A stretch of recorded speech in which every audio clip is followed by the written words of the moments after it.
Ghiora's work really has a lot to do with challenging the concepts of linearity of time, religious implications, a lot of things that are very identity forming to us, our language, our cultural context, of course, our religious belonging.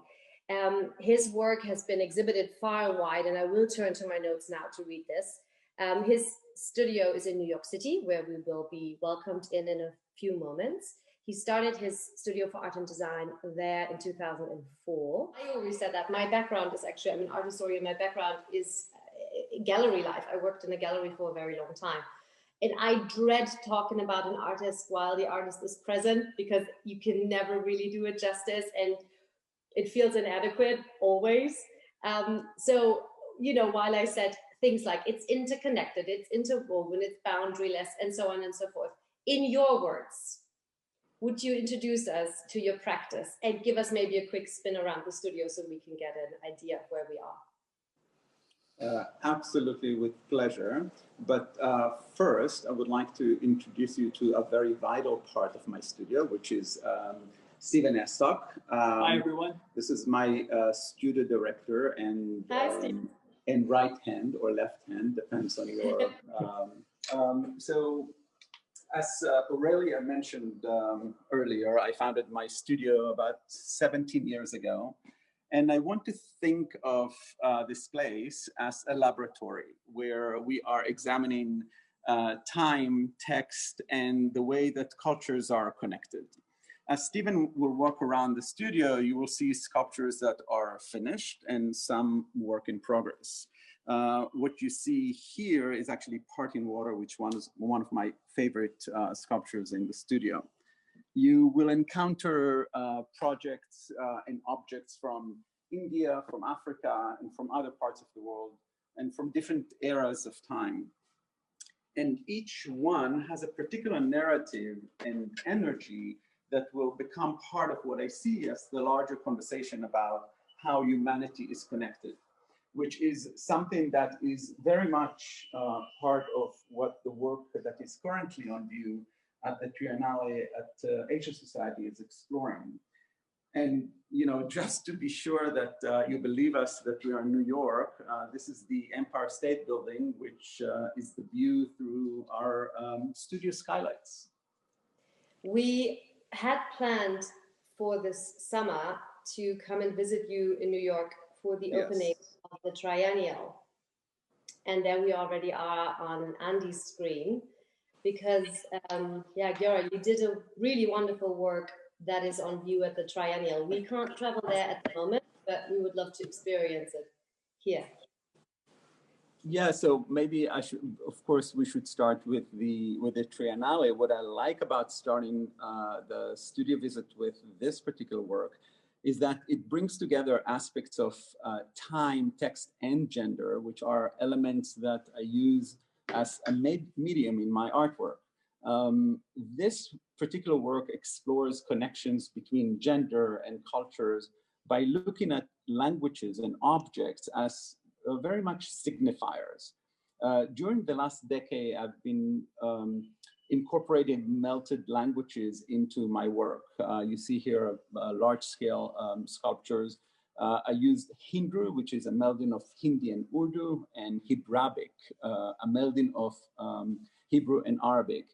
In both cases, the languages are linguistically related, but they are charged, they have very, very much a charged relationship, politically and culturally.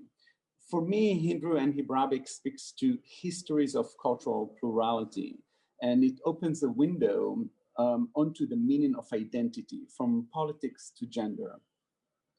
And I would say that by confronting the tension they sometimes evoke, my goal is to bridge the divide of otherness. What you see here is the installation that you cannot see, unfortunately, at Asia Society, at their museum on the 3rd floor.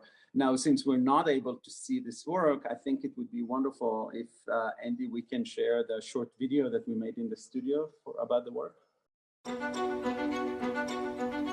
The idea that we're all connected, that the fabric of humanity is inherently interwoven, is a theme that runs through much of my work. And it's an idea that I explore by shifting languages or objects into a new context that can expand our perspective about the ways that cultures and genders are threaded together.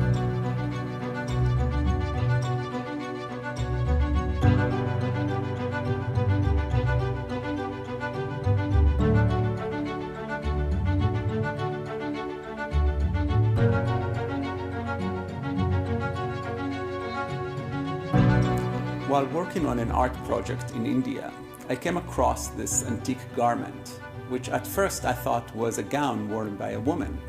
After doing some research, I discovered it was an angarka made from marmal, a traditional fabric that has an ethereal presence, and that it was a garment worn by both Hindu and Muslim men in pre-modern India.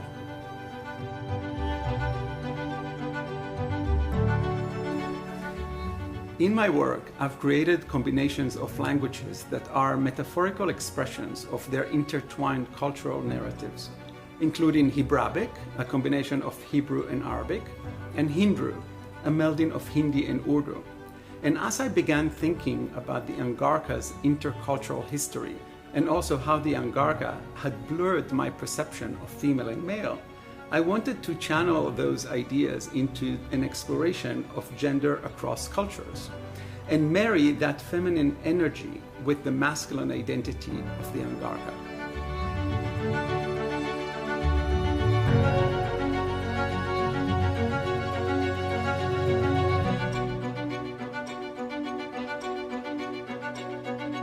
The phrase embroidered on the angarka in Hindu and Hebrabic is a modified version of the daily prayer that Orthodox Jewish men say, "Thank God for not making me a woman," where the word "not" has been removed, creating a transcultural veneration of women.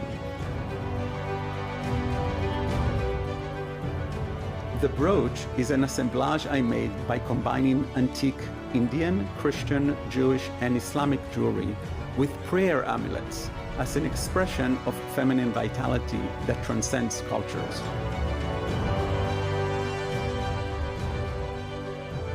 I wanted the sculpture to have an energetic presence and at the same time feel ephemeral, for its pose or gesture to be inviting, male yet also female, hovering between an embrace and a benediction that ultimately invites the viewer in.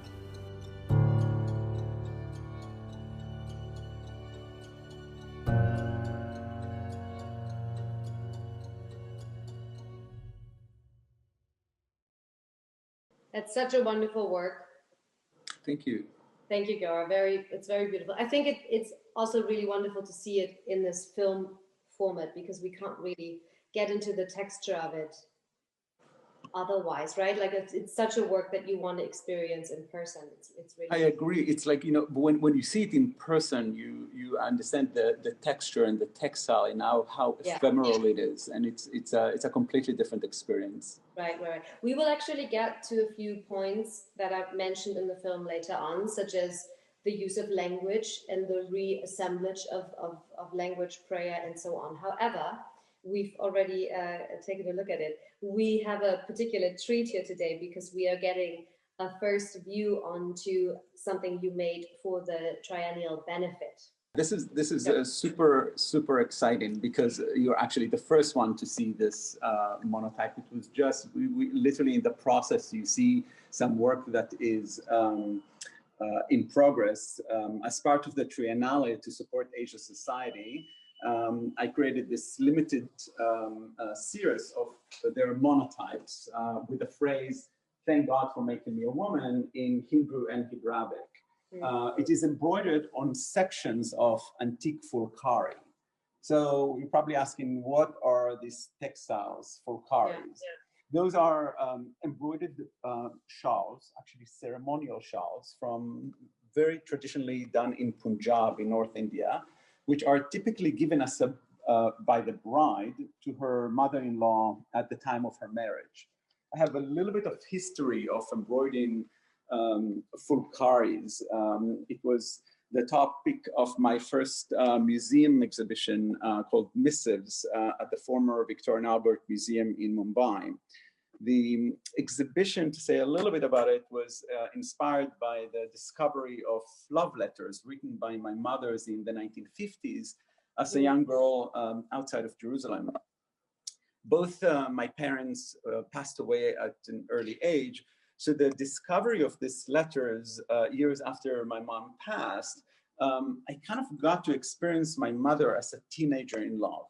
And I began thinking about the universal nature of desire and courtship, as well as the collective experience that transcends time, geography, and also cultures. So as you can see in here, I had snippets of my mother's letters embroidered on the furkaris. This is actually her handwriting, along with drawings of architecture and daily life that I observed while traveling throughout India over the past 20 years. So this work became like a kind of a conversation between two young girls, one in North India and one in Jerusalem, who lived in totally different eras and different continent, with myself as the intermediary. Actually, the two furkaris that you see here on the table were supposed to be part of the Triennale, but it was reconfigured due to the pandemic. So this is the reason that I actually used the furkari as my medium here. One last thing that I wanted to mention is that the benefit monotype will be available for sale during the second part of the Triennale to support Asia Society. A little detail, because I'm very much detail-oriented, you can see that I designed the frame as an homage to the looms that the furkaris are traditionally embroidered on. I think detail-oriented is an understatement. I think that's at the very core of your practice, the attention to detail, and that every part of it and every component carries a world of meaning. Thanks for showing us those. They're very beautiful and very meaningful. And now that you're already turning up the camera, can we keep going and look around a bit? Absolutely. Perhaps I should start with Hindu and Hebraic. Yes. Those were first actually shown as large-scale wall sculptures that you saw in the slide before. We have several small-scale sculptures in the studio, and we have some work on paper that Stephen is pointing to. You know, in the same way that Thank God for Making Me a Woman that you saw earlier explored gender relations across cultures, another phrase that I've created in Hindu and Hebraic is Make Me a Temple. That the version that Stephen is pointing to is the brass version in Hindu. And I wanted to use this phrase as a lens to explore humanity's shared desire to manifest spiritual connection and to contemplate how we do that. Yeah. The familiar King James translation of the Bible actually reads, "Make me a temple so I can dwell amongst you." Though a more accurate translation of the original Hebrew is, "Make me a temple so I will dwell inside you." While the King James translation suggests brick and mortar, the Hebrew phrase is more like an invitation to manifest spiritual energy within oneself. And the sculptures evoke a metaphorical meditation on humanity's collective desire for spiritual expression, which for me transcend what we call here in the studio belief systems. I know that, Aurelia, when we spoke earlier, you were particularly interested in the social relevance of these sculptures. Yeah, exactly. When we spoke, or just generally thinking of your work and preparing for this talk, something that really stood out to me was this phrase or this prayer that is repeated, you know, in its tradition on a daily basis. Thank God for not making me a woman. And you once said about it that you really explored and considered the notion of having this negative connotation. So thanking, but then at the same time thanking for not. It is a very strange thing, and it charges you if you repeat this on a daily basis with a very interesting energy that you and I had talked about. Would you mind elaborating a bit on that? Yes. So I touched a little bit in the film about that phrase, and in particular the work that is at Asia Society. But I had a very personal relationship with that phrase, because as a young boy growing up, I grew up in a relatively secular household. However, liturgy, as much as it's part of our religion, it's more part of our culture. And I remember when I heard men reciting those prayers, I was struck by how can we progress for equality if we keep traditionally repeating that negativity for hundreds of years. So, and I came to the understanding that we have to critically look at our own religions, cultures, countries, and work through the issues and the traditions that actually create inhibitions. Yeah. So this is the reason that this was created. There was always a phrase that Gandhi said that always stuck in my head: be the change that you want to see in the world. Right. So this is a manifestation of, well, the change that I want to see in the world, starting with gender equality. I think that it would be nice, Stephen, to shift to actually what we're going to look at is actually the most recent complete work. And as I mentioned before, the sculpture Make Me a Temple was part of the inspiration for this body of work. That was first exhibited last year in 2020, the not great year that we should not talk about. It was shown last February at the India Art Fair in New Delhi, and the name of this work is Make Me a Temple Within. Let me just tell you what you're looking at. You're looking at gaus. Gaus are portable shrines that are carried by Buddhist monks and pilgrims. Let me show you here. There is a small statue of the Buddha that is usually placed in the windows of the gao. And it has been placed, what I did is that I actually replaced it with a video montage that I created over the past few years of public devotion rituals of Buddhist monks. You can see them, if you slow down, Stephen, some prostrating as they circumambulate pilgrimage sites in Nepal and India. It is very much interwoven with ambient sound, so if I'll be quiet a little bit, you might be able to hear it. And you can see some, you can see some devotion rituals, and also the Hebraic sculpture Make Me a Temple that I travel with is popping in and out from the frame.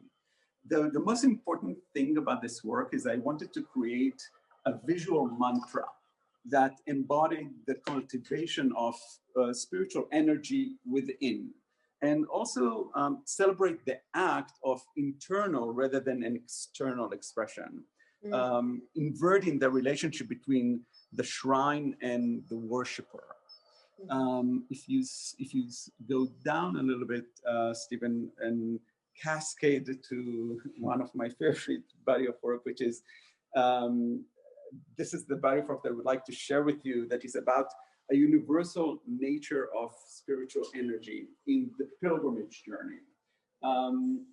It actually connects, Aurelia, to your very much interest in theology and architecture. Yeah, when we spoke, this is probably, it's hard to say, but I think this might be my favorite work in a lot of ways. So I studied art history and theology, and places of worship infinitely interesting to me. I guess because they carry such energy of they're just eternal. They kind of feel like all the people that have been there in the years past us, and all the people that will come in the future, they're having a similar experience to what you're having. And I feel like these places of worship are really manifestations of that. And this work is particularly enchanting. Can you tell us what we're looking at? Sure. So the name of this work is, if we haven't mentioned, is The Road to Sanchi. And it's an edition of 36 sculptures that employs pilgrimage journeys to 4 sacred sites in India for 4 different belief systems as a vehicle to explore the fluidity of time. So time here is a very, very important element. It's actually 2 things that we battle with here in the studio: time and distance. And also the interconnected nature of cultures. The Ruby Museum, actually, this was shown at the Ruby Museum, and they commissioned a film about the work.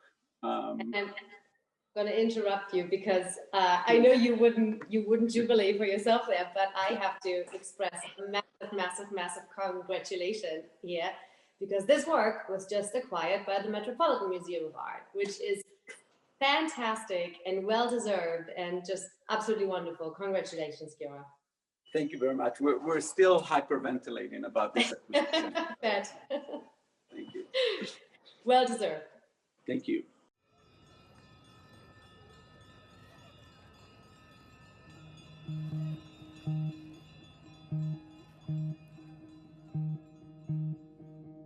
One of the notions that I'm looking to challenge in my work is the idea of linear time.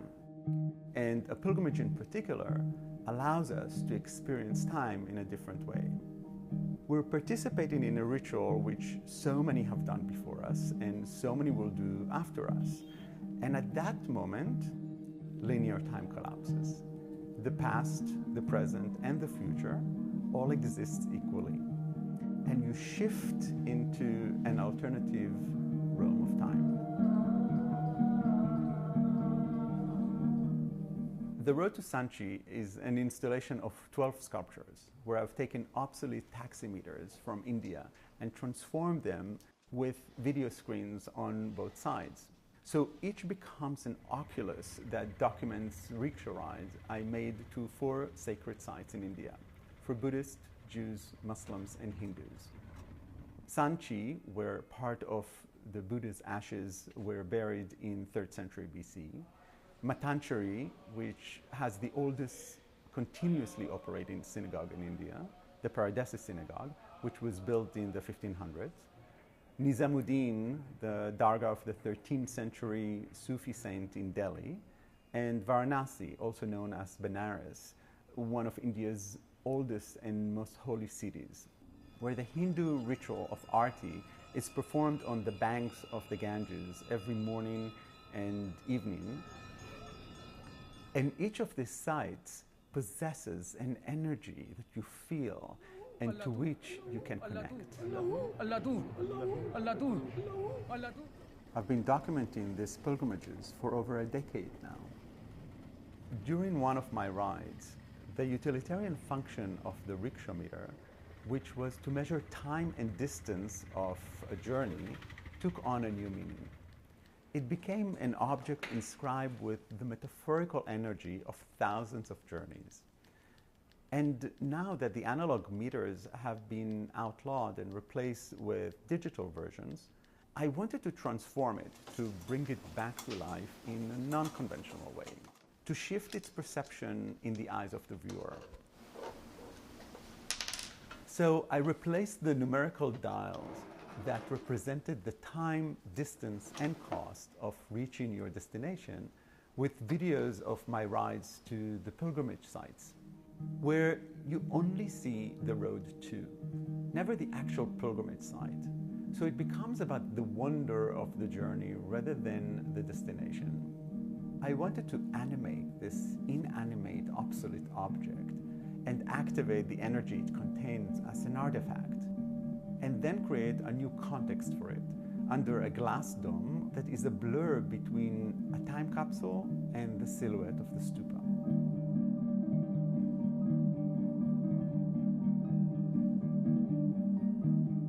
The installation itself is designed as an invitation to the viewer to move through the space, to circumambulate the sculptures, almost to create a ritual connection to the work. My practice includes both art and design, and I'm interested in how a shift in context can allow us to question our perspective or reconsider its significance. The Golden Rickshaw Meter, entitled When All Roads Are One, is merging the films of individual pilgrimage rides to Sanchi, Nizamuddin, Varanasi, and Matanchari into one vivid progressive journey where cross-cultural pilgrimage paths become one, and the destination remain unseen. Converting the films from color to black and white blurs the boundaries between day and night, the urban and rural, past and present. By encasing the utilitarian meter in gold, it is transformed into a modern-day reliquary. But instead of a sacred relic inside, there is a panorama of pilgrimages that cross cultures. This enduring cultural plurality is inspiring to me, especially now when exclusionist movements are gaining traction around the world. The road to Sanchi invites us to reconsider our notions about time, to think about time as fluid rather than linear. It's also a meditation on coexistence and the universal threads that unite cultures.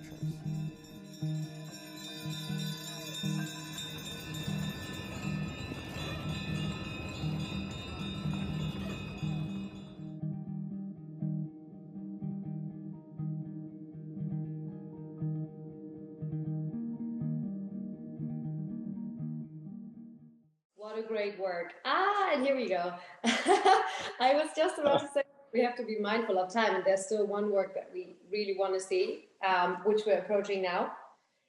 Ghiora, when you took me on the tour there the first time, that was definitely the one work where I was like, I would love to see that in person. I think no matter how much we get the camera in there, we won't be able to really grasp its physical presence.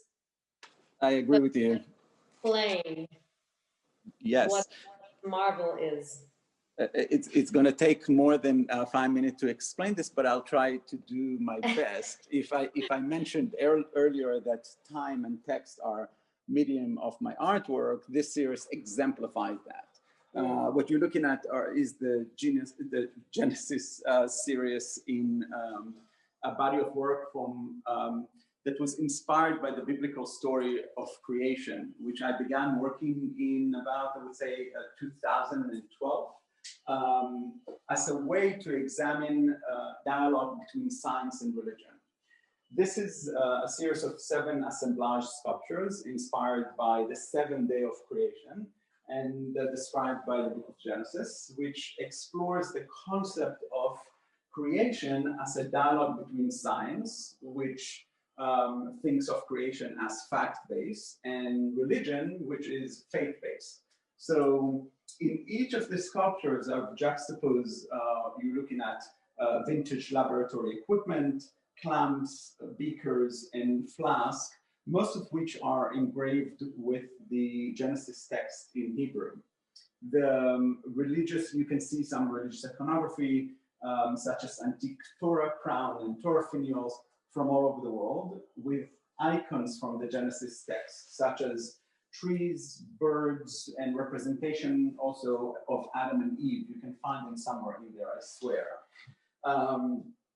I wanted to create a metaphorical conversation between man-made and God-made, like the empirical versus religious belief, which is the sculpture for me embodies by the presence of light, which represents both rational light of scientific truth and divine illumination.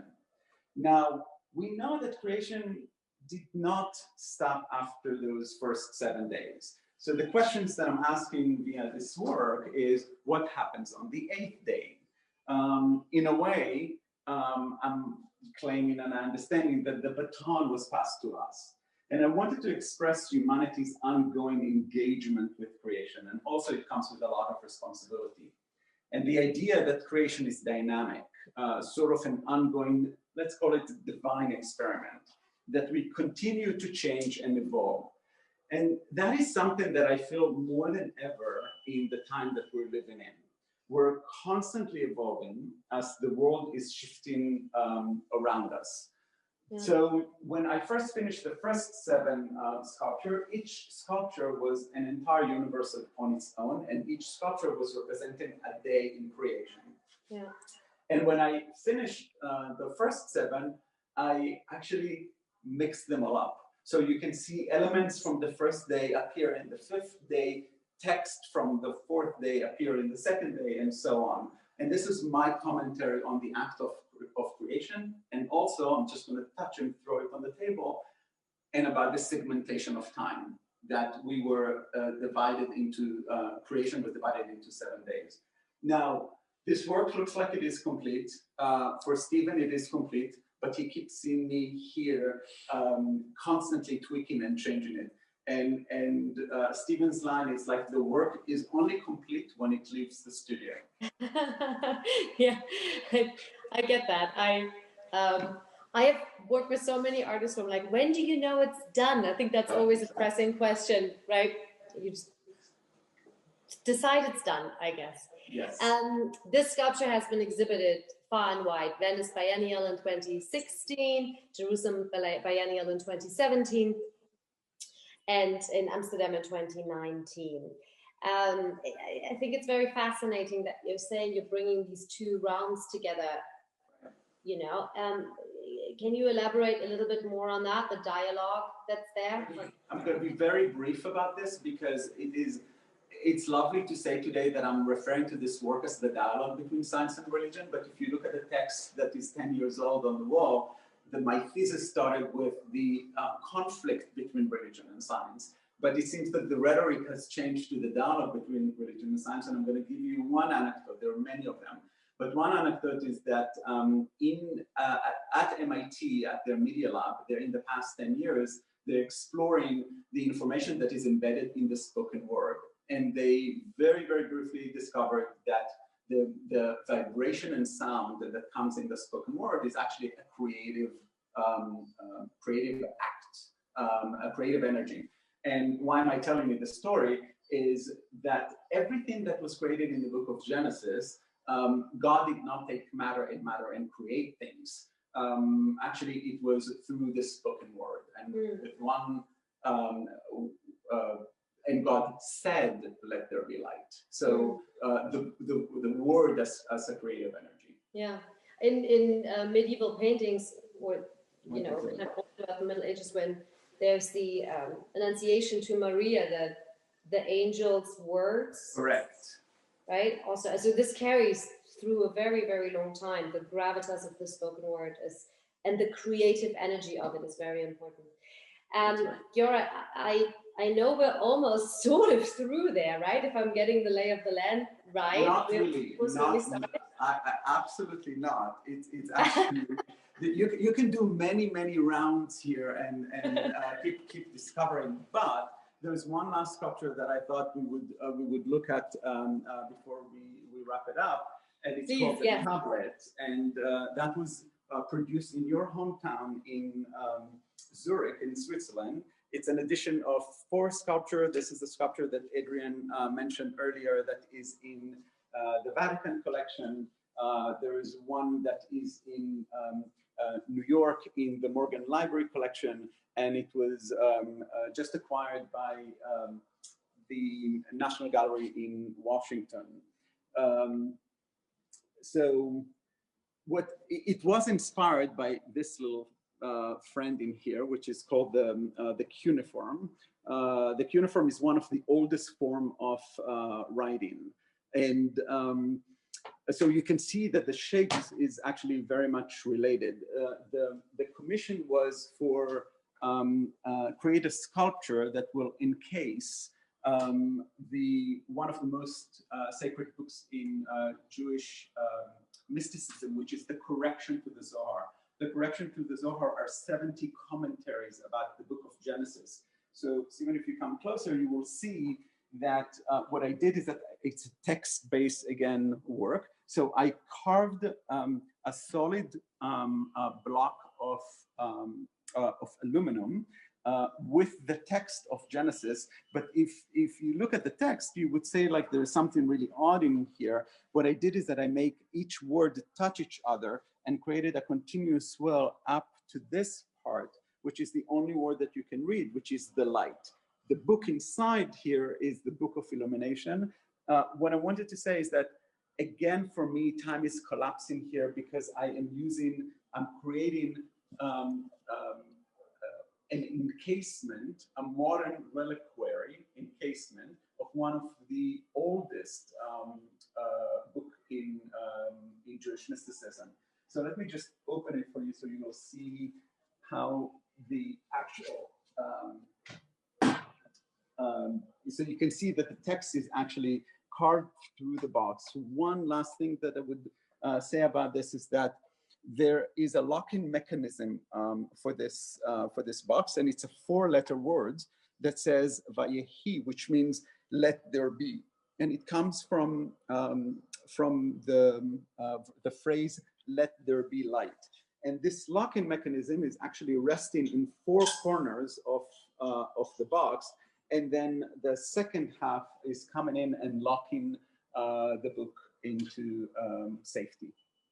It's so. I really love it. Ghiora, thank you so much.